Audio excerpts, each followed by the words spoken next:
महाभारत में जब जब पढ़ता हूं, युद्ध का एक एक दिन बढ़ता चला जाता है और मुझे कृष्ण के ऊपर बेचैनी प्रारंभ हो जाती है।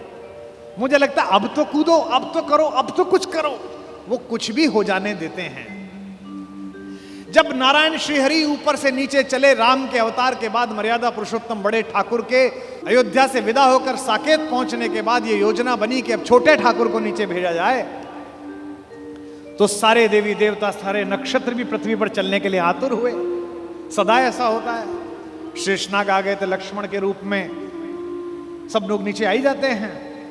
सूर्य भी तैयार हो गया, इंद्र भी तैयार हो गए, सबने अपने अपने अंश भेजे पृथ्वी पर। इंद्र का अंश कौन है?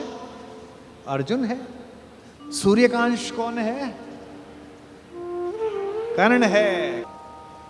एक देवता ऐसा था जिसने कहा जी मैं तो जा नहीं रहा, तो भगवान ने कहा अपने लड़के को भेज दे। उसने कहा मेरे को तो अपने लड़के से बहुत प्यार है, मैं तो भेजूंगा नहीं, और मैं इतने दिन दूर कैसे रहूंगा, मेरा बेटा तो इतना सुंदर है। वो देवता था चंद्रमा। इस चंद्रमा को शुरू से ही शिकायत रहती है। अच्छा, भगवान का तो वंश था। भगवान ने कहा कि अजीब आदमी है तू, हमारे ही घर के लोग नहीं जाएंगे तो दुनिया क्या कहेगी। सूर्य अपना अंश भेज रहे हैं कर्ण के रूप में, इंद्र अपना बेटा भेज रहा है, अंजनी कुमार अपने दोनों बच्चे भेज रहे हैं नकुल सहदेव के रूप में, धर्मराज स्वयं उपस्थित हो रहे हैं युधिष्ठिर के रूप में, और तू नहीं चलेगा, ना तेरा लड़का चलेगा। उसने कहा कि कन्हैया एक काम कर लो, लड़का ले जाओ मेरा, दो शर्तें हैं, एक तो लड़का आपके पास रहेगा, और बोले एक ये 16 साल का हो जाए तो उसे वापस भेजना पड़ेगा तुरंत।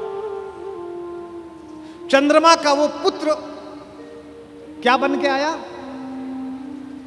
कृष्ण का प्राणों से प्रिय भांजा अभिमन्यु बनकर उपस्थित हुआ, चंद्रमा के पुत्र के रूप में जन्म लिया।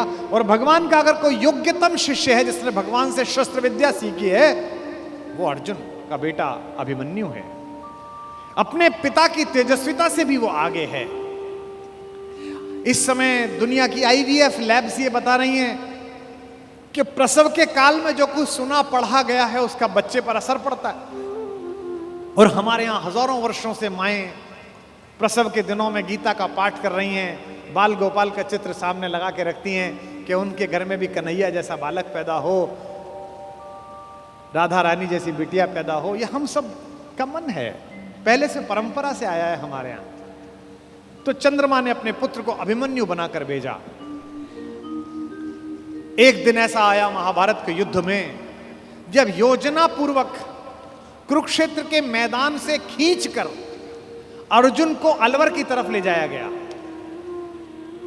मत्स्य प्रदेश की तरफ, विराट की नगरी की तरफ। अर्जुन युद्ध की सीमा क्षेत्र के बिल्कुल आखिरी हिस्से पर पहुंच गया, जहां से सूर्यास्त से पहले लौटना संभव नहीं था। अब यह पांडवों के शिविर में चर्चा का विषय बना कि ये जो चक्रव्यूह सजा दिया गया, इसे तोड़ेगा कौन? किसी को नहीं आता तोड़ना, इसमें घुसना ही नहीं आता, केवल अर्जुन को आता है।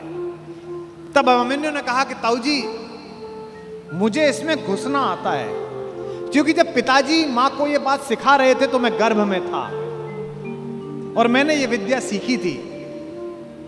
तो बोले बेटा बहुत अच्छा है, फिर निकलना भी आता होगा? बोले नहीं, जब तक उन्होंने इससे बाहर आने का मार्ग बताया तोड़ने का, तब तक मां सो गई, तो मैं बाहर निकलने का नहीं सीख पाया।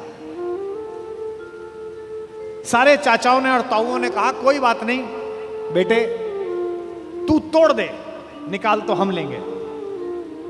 भाई महाबली भीम, जिसकी एक मुष्टिका से विंध्याचल के पर्वत छोटे हो गए, जहां जहां उसका पैर पड़ा हिंदुस्तान में 1 लाख जगह है जहां भीम बैठिका है।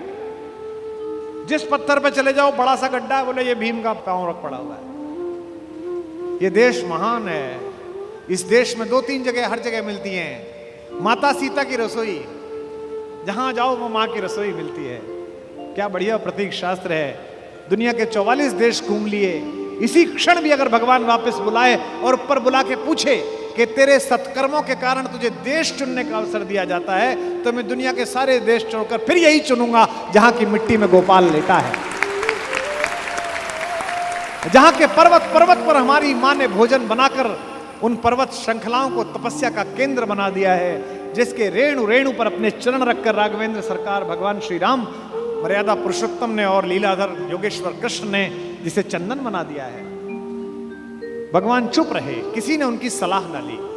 सेनापति दृष्टद्युम्न थे, द्रुपद पुत्र। सेनापति ने योजना की कि कोई बात नहीं बेटा, मामा ने भांजे को आज्ञा दी कि कोई बात नहीं, तू चला जा इसके अंदर और हम सब तुझे निकाल लेंगे।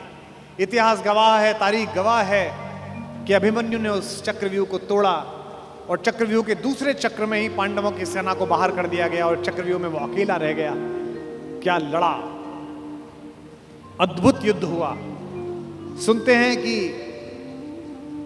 इंद्र माताली से, जो उसका सारथी है, जो उसका ड्राइवर है, उससे बोला कि रथ लेकर चलो। उसने कहा अभी तो दिन पूरा चढ़ा हुआ है, मैं कैसे आऊं? उसने कहा देखने आओ कि युद्ध कितना सुंदर हो रहा है। अभिमन्यु जिस दिन जा रहा था लड़ने के लिए, उसने सबके पैर छुए। युधिष्ठिर ने कहा जीते रहो मेरे लाल। दृष्टद्युम्न ने कहा जीते रहो मेरे बेटे। चाचाओं ने, नकुल ने, सहदेव ने गले लगा लिया अपने भतीजे को और कहा जीते रहो। जब उसने मामा के पैर छुए, कृष्ण के पैर छुए, तो कृष्ण ने कहा यशस्वी भव।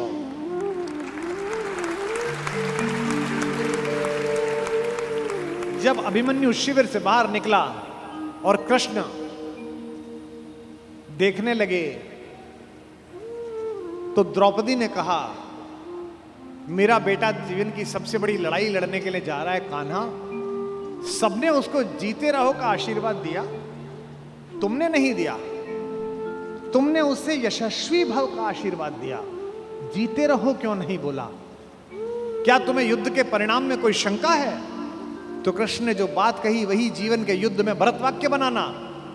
माधव ने कहा कि कृष्णा मैं नहीं जानता कि आज के युद्ध का परिणाम क्या होगा, पर मैंने जो शिक्षा अपने भांजे को दी है, मैं ये दावे के साथ कह सकता हूं कि महाभारत के रण में जीते या हारे कोई भी, लेकिन सबसे बड़े और उज्जवल योद्धा के रूप में मेरे भांजे का नाम लिखा जाएगा, अभिमन्यु का नाम लिखा जाएगा।